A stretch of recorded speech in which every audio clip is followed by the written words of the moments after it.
Hadiza Hajia Yawa. The headlines. Farmer Muhammad Umaru Bago bagged Honorary Fellowship of Architecture by the Nigeria Institute of Architecture. Planned Parenthood Federation of Nigeria holds a stakeholders meeting on a safer method of family planning. Plus, community report and security situation of Tudun-Wada North, Tungamina, Niger State. Now the news in details.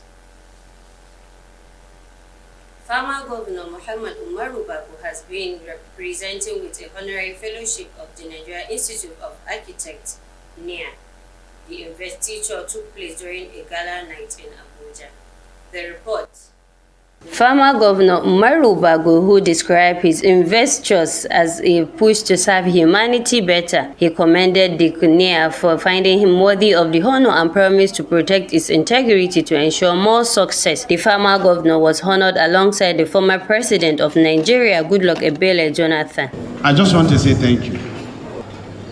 Thank you to all our mothers. So it's not a coincidence that we have a reflection of the gender, female gender in our government. It is the respect we have for the values of the family that is rooted in our mothers. On this note, on behalf of the Niger State government, my immediate family, I want to thank you sincerely for deeming it fit to honor us, not just me. I will not arrogate this honor to myself, but to the entire team of the new Niger. Without you, this would have been possible. So I want to thank you, but this again serves as a push to do more. So for much who is giving, much is expected. The president of NIA, Architect Mobolaji Adeni, in her remarks said the former governor and other honorees were carefully selected for the investiture based on their support to the institute and impactful service to humanity. In their separate responses shortly after the investiture, the former president Ebele Jonathan and the speaker of the House of Representatives Abbas Tajuddin appreciated the NIA for the honor and promised to partner with the institute for efficient and effective service delivery. Similarly, the National Association of Architecture students used the forum to present an award of excellence to the former governor in recognition of his remarkable, unwavering dedication and inspiring leadership role to younger generation. The event also featured taking presentation of certificates and plaques to honorees. Reporting for Flash RTV.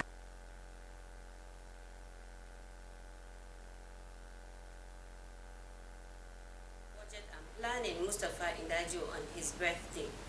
In a birthday message by his chief press secretary Bologi Ibrahim, the former governor described the celebrant as a young, gentle, intelligent, multitasking and result-oriented personality. He acknowledges the innovation idea and pragmatic approach of Commissioner for Budget and Planning towards discharging his duties. The former governor appreciates Indajo for repositioning the Budget and Planning Ministry through the implementation of some reforms that have brought about unprecedented outcomes. He extends his heartfelt congratulations to the celebrant, thank Allah for his life and prays that he will continue to celebrate more years filled with good health, blessing, wisdom and strength for greater service to humanity. The need for increased awareness among health workers and women on new and safer method of family planning has been highlighted. Speaking at a one-day stakeholders meeting on dissemination of facility assessment on family planning, gave the highlight held at the conference hall of the Planned Parenthood Federation of Nigeria, PPFN. Correspondent Maridia Aminu was there and now reports.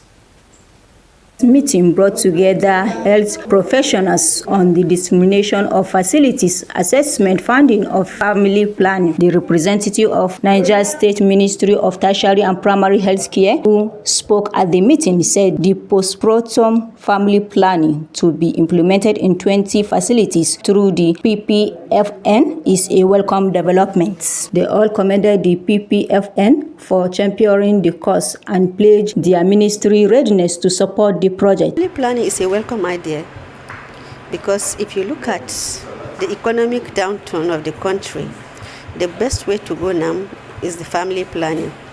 Because looking at the situation, for a family to be able to cater properly for their children, they need child spacing.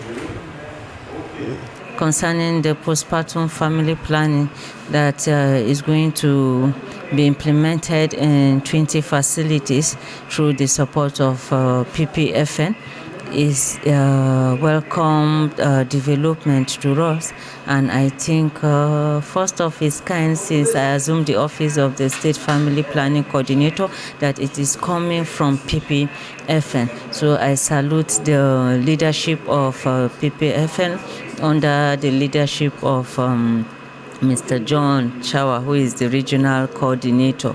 And I also want to assure you that the state is solidly behind this implementation, because they're going to implement it in our primary healthcare facilities, where all of us are going to join our hands together to make sure that our service providers have been trained on postpartum family planning. The desk officer of the PPFN, Halima Yahya, who presented an overview of the project, said that the team is working hard to ensure all women have access to family planning service. Working very hard to ensure that all women have access to exercise their right to access family planning services by creating awareness for these women, also explaining the benefits of this family planning to them, their health, and also the nation at large as well, and also providing every avenue to make sure that commodities and family planning consumables are readily available and accessible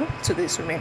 John Chawa is the regional coordinator of the Planned Parenthood Federation of Nigeria. He has this to say. We had PPFP stakeholders meeting. PPFP means postpartum family planning, and we had a stakeholders meeting, which we had the likes of the Ministry of Secondary and Tertiary Institution, Ministry of Primary Health Care, we had the Ministry of Women Affairs, we had the Family Planning Coordinator, we had the Reproductive Health Coordinator, and all the key stakeholders that will enhance and support us in this particular project.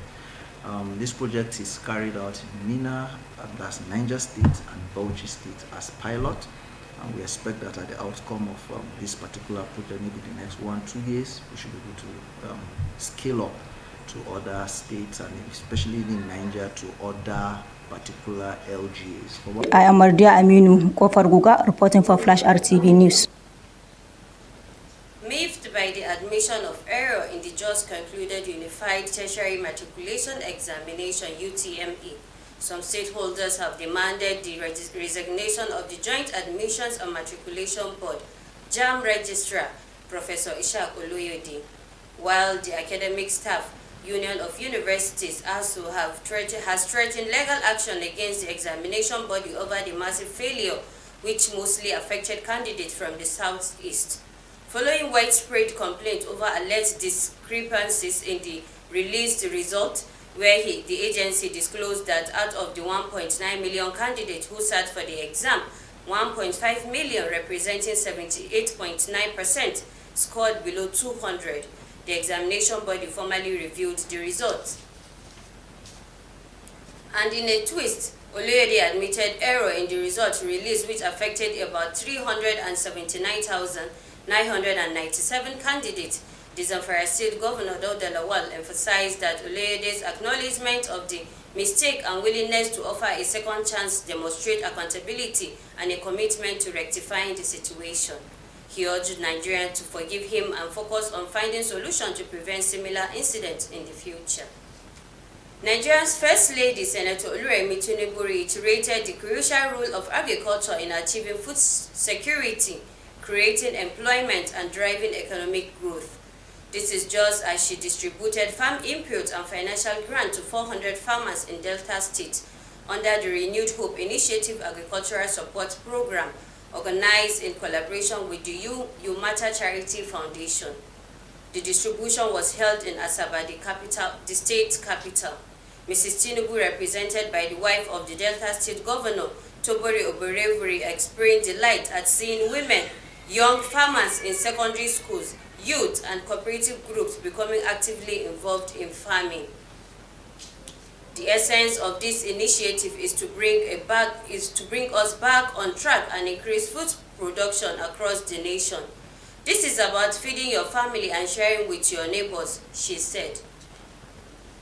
And on community report, residents of Kafintela Tunga area of Minna lament activities of illegal miners, youth thuggery and lack of potable drinking waters as challenges facing the people. The resident who spoke to Flash RTV Community Report called for government urgent intervention.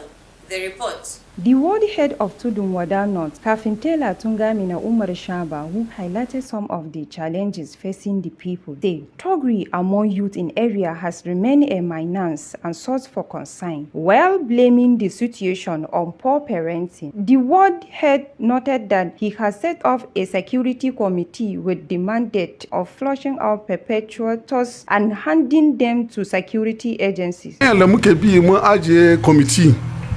Security na anguwa during da suka gan inda yara suke taruwa suna shaye-shaye sun yi forming ɗinmu mu kuma mu yi alerting security don a ji a kama su saboda su rabu da wurin nan barin su a wurin nan matsala ne za gan suna taruwan nan mutum na wucewa su kwace mai waya in mace ne su ce za su yi abin da za su yi da shi hakan kuma bai kamata haka ba so shi yasa muka sa wayan security duk da aka ce suna nan a gaya mana mu za mu je da 'yan sanda a kama su. On the issue of illegal mining, he called on relevant government authority for swift and proactive intervention.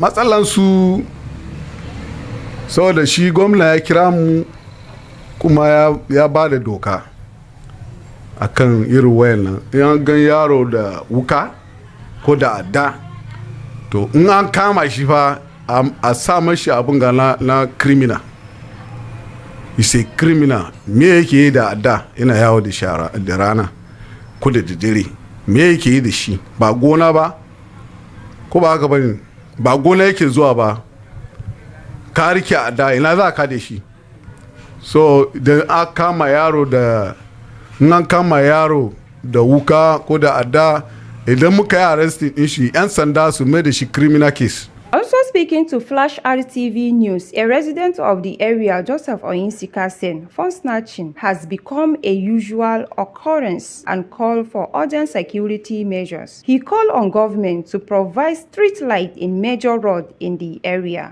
Okay, I think it's thuggery. Thuggery, that's the first thing I can say. I know I don't advise walking at night, but even at night your street should be safe and the security should be tight. So I don't like it when people maybe go out to get stuff for themselves and then there are thugs on the way trying to stab them to get their phone or to get money from them. So I feel like to make this place a better place, we should fix the security measures here. I mean, the security should be more better. There should be more maybe police parading. If there are police parading every time, I think most of these guys will not get the opportunity to come out. And I think illiteracy cannot overemphasize the importance of literacy. If these guys had gone to school and had proper orientation, they will not come on the street to be stabbing people to get their phones and other property. I am Rashidat Danjuma reporting for Flash RTV.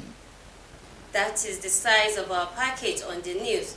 You can view our news and other content via our social media handles such as Facebook, Flash RTV, Instagram at Flash RTV, YouTube at Flash RTV, Twitter, Flash RTV.